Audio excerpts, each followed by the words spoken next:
യേശുവിൽ ഏറ്റവും പ്രിയമുള്ള സഹോദരി സഹോദരന്മാരെ, ഈ പ്രഭാതത്തില് നല്ലൊരു ദിവസം അച്ഛൻ ആശംസിക്കുകയാണ്, പ്രാർത്ഥിക്കുകയാണ്.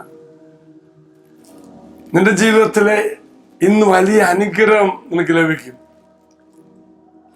ദൈവത്തിന് നമ്മുടെ ജീവിതത്തെ സമർപ്പിക്കുകയാണെങ്കിൽ, അപ്പോൾ ഇന്നത്തെ വാഗ്ദത്ത വചനം സങ്കീർത്തനം 37:5, നിന്റെ ജീവിതം കർത്താവിന് ഫലമേൽപ്പിക്കുക, കർത്താവിൽ വിശ്വാസം അർപ്പിക്കുക, അവിടുന്ന് നിന്നെ നോക്കിക്കൊള്ളും.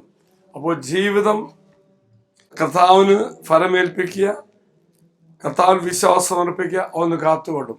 ഏറ്റവും മനോഹരമായ ഉദാഹരണം എന്ന് പറയുന്നത് അബ്രഹാം തൻ്റെ ഭൃത്യനെ, തൻ്റെ മകന് വിവാഹത്തിന് വേണ്ടി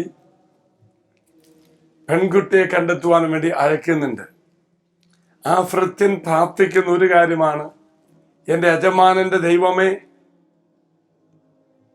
നീ എനിക്ക് വേണ്ടി പ്രവർത്തിക്കണം, എൻ്റെ ജീവിതത്തിൽ ഇടപെടണം. എൻ്റെ യജമാന്റെ മകന് വേണ്ടി പെണ്ണിനെ അന്വേഷിക്കാൻ പോവുകയാണ്. എന്നിട്ട് ആ ഭൃത്യൻ ചില അടയാളങ്ങൾ തമ്മിലാണ് ചോദിക്കുന്നുണ്ട്. ഞാൻ ചെല്ലുമ്പോൾ ഒരു പെൺകുട്ടി വെള്ളം കോരാൻ വരണം, ഒരടയാളം. ആ സഹോദരി വെള്ളം കോരിയിട്ട് ഞാൻ വെള്ളം ചോദിക്കുമ്പോൾ എനിക്ക് തരണം. എല്ലാം അതുപോലെ സംഭവിക്കുന്നു.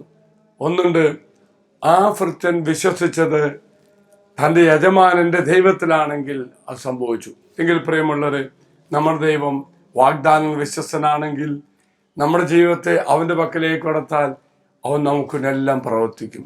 Praise the Lord. ഈ ദിവസം ദൈവകരങ്ങളിലേക്ക് നമ്മെ തന്നെ സമർപ്പിച്ചുകൊണ്ട് അടയാളങ്ങളും അത്ഭുതങ്ങൾ പ്രവർത്തിക്കുന്ന ഒരു കർത്താവിനെ അനുഭവിക്കാൻ നമുക്കിന്ന് സാധിക്കട്ടെ. ഇതാ വാഗ്ദത്ത പേടകം.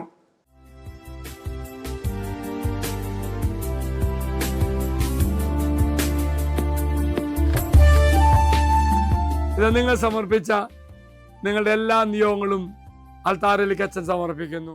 Praise the Lord. കർത്താവ് നിന്നെ അനുഗ്രഹിക്കട്ടെ എന്ന് പ്രാർത്ഥിക്കുന്നു. ആശ്വാന്തരം.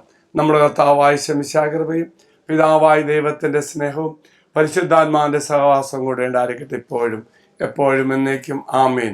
ഒരു നല്ല ദിവസം ആശംസിക്കുന്നു.